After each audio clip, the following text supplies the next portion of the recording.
Your captain, my captain. Michael Bradley has re-signed with Toronto FC on a 3-year targeted allocation money deal. Michael Bradley came to Toronto FC 6 years ago when he transferred here from Roma in 2014, the same year, the same month that we got Jermaine Defoe, and he was heralded as the part of this team's turnaround. Up until that point, Toronto FC had never made the playoffs. They'd just been miserable, were one of the worst teams in MLS. We're coming off 2 of the worst seasons in MLS history. Basically, Toronto FC were not a very good team, and they had not used their designated player spots to their fullest potential. And then in the winter of 2013 to 2014, prior to the 2014 season, they made some huge moves, signed Jermaine Defoe, and then signed Michael Bradley, who would become our captain and probably the most important player in the history of this franchise. Bradley has been an instrumental part to Toronto FC since 2014. He's been our captain since 2015 when Stephen Caldwell retired. And he has just been an instrumental part to this team, an instrumental part to the mentality surrounding this team. He has basically turned this into his team. And through his time here, he's been a general on the pitch. He's been so important to this team's defensive play. He's just absolutely revolutionized the way Toronto FC plays, revolutionized the way people see Toronto FC. The entire turnaround of TFC being a laughingstock in MLS to TFC being the powerhouse MLS that's been to 3 of the last 4 MLS Cups, winning one of them, winning a Supporters' Shield in 2017, getting to the CONCACAF Champions League final in 2018, and winning multiple Canadian championships.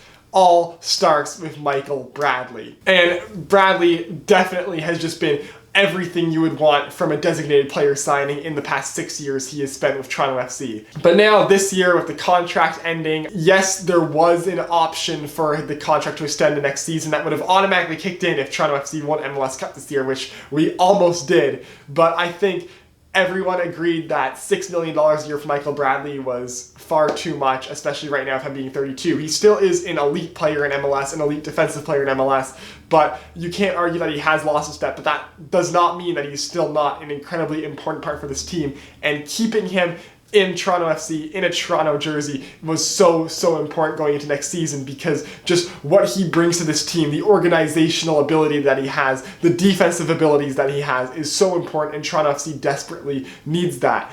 And to be able to buy him down to a targeted allocation money deal makes this team so dangerous, because he still is basically a designated player, level player in MLS. So with him on a TAM deal, and now Toronto FC having the ability to bring in another designated player to complement Pozuelo and Altidore, it brings us into the territory of now we have 4 basically DP level players, which we had in 2017 when we brought in Victor Vazquez on a TAM deal, and he was basically the closest thing you could get to a designated player without actually being a designated player. And Michael Bradley is yet another player of that caliber that is not a DP going into next season. Now, I've said in the past that Liam Fraser, I think, is ready to be a full-time starter in MLS, and with him playing the same position as Michael Bradley, that is difficult. But again, with Bradley on a TAM deal and not having the onus of him being a designated player hanging over how much he should play, you can start Liam Fraser a bit more, rest Bradley a bit more. I think those two are starting to get more on level of play. I think this season it would make sense to have Liam Fraser play about a third of the time, give Bradley some rest, especially as he gets older. I think limiting his play time to maybe not have him play every single minute possible is going to be incredibly useful for TFC. Just having him be more well-rested in the playoffs is going to be so important.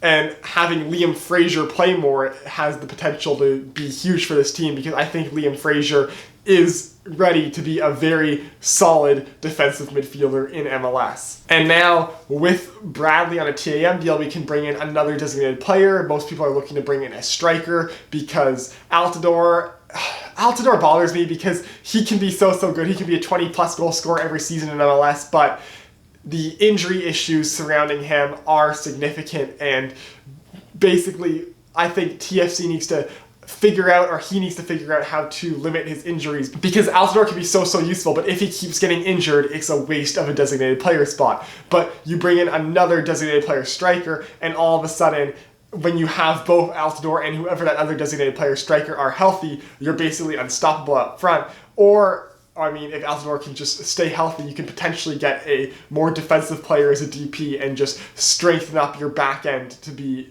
insane by MLS standards, because almost no one goes for DP defenders. I think the idea of getting DPs on defense is an interesting one that not very many MLS teams have explored. So I think it could be possibly interesting for TFC to try to get a DP defender. But right now, and if the playoff run showed anything, it's that if Altidore goes down, we need more striker options. And right now, I think a DP striker is the path to go down. So there are rumors that we could get Mario Balotelli, which would be insane. Sebastian Giovinco has been rumored as wanting to come back to Toronto. I think right now there's signs that he's not happy with Al Hilal, he's not happy in Saudi Arabia, and he would probably take a pay cut to come back.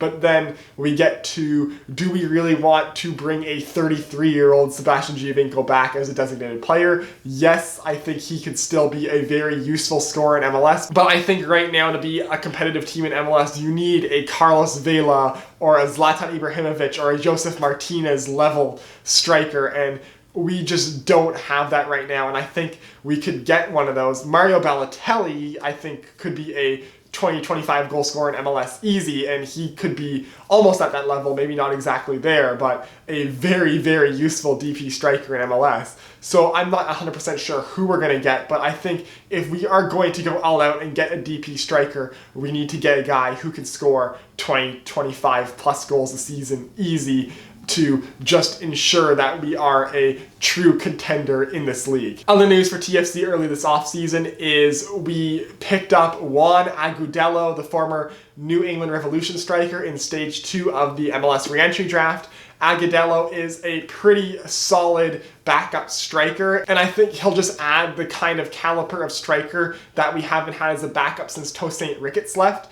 And honestly, since we lost Tosaint Ricketts, we've just been struggling to find that substitute striker, that backup striker who can come in off the bench and score goals late, add something offensively, or like in the scenario where your Josie Altidore gets hurt, that you have a decent number 2 striker, because as we saw last year, Patrick Mullins isn't it. We weren't starting him in the playoffs with Altidore hurt. Basically, that backup striker position has just been a complete rotation ever since Ricketts left. We've had Hamilton, Mullins, Boyd, Baquero, all as potential options in there, and none of them have really fit the bill. So Agudelo I see as a guy who potentially could fit that. He only had 2 goals in 18 appearances last season, but he had 7 or 8 goals in all 3 of the seasons prior to that. So potentially a useful 5, 6, 7 goal scorer off the bench, striker substitute.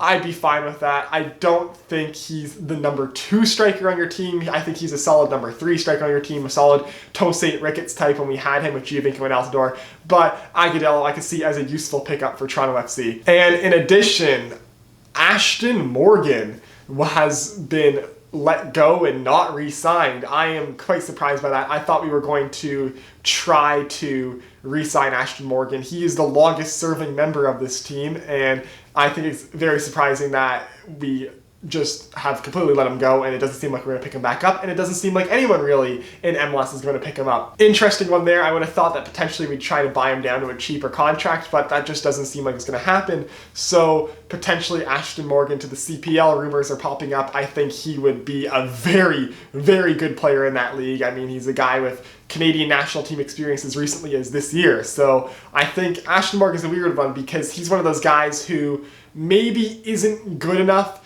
for MLS right now, but he might be too good for the CPL, so really interesting to see where he's going to end up. Ryan Telfer, we also didn't re-sign after loaning him out to York 9 for the season, so again, interesting to see what happens with him. He'll probably end up back in the CPL. Also, Drew Moor's contract ended, and he re-signed as a free agent with Colorado. Moor was an incredibly useful player for us in 2016 to 2017, a huge part of those 2 championship runs, but just this year, he was not up to snuff with the team. I think his age is starting to get to him. He's more of a backup center back, maybe your number 4, number 5 center back on your team, the guy you kind of keep around to like be a veteran in the dressing room. We can't deny how important he was to the championship run in 2017.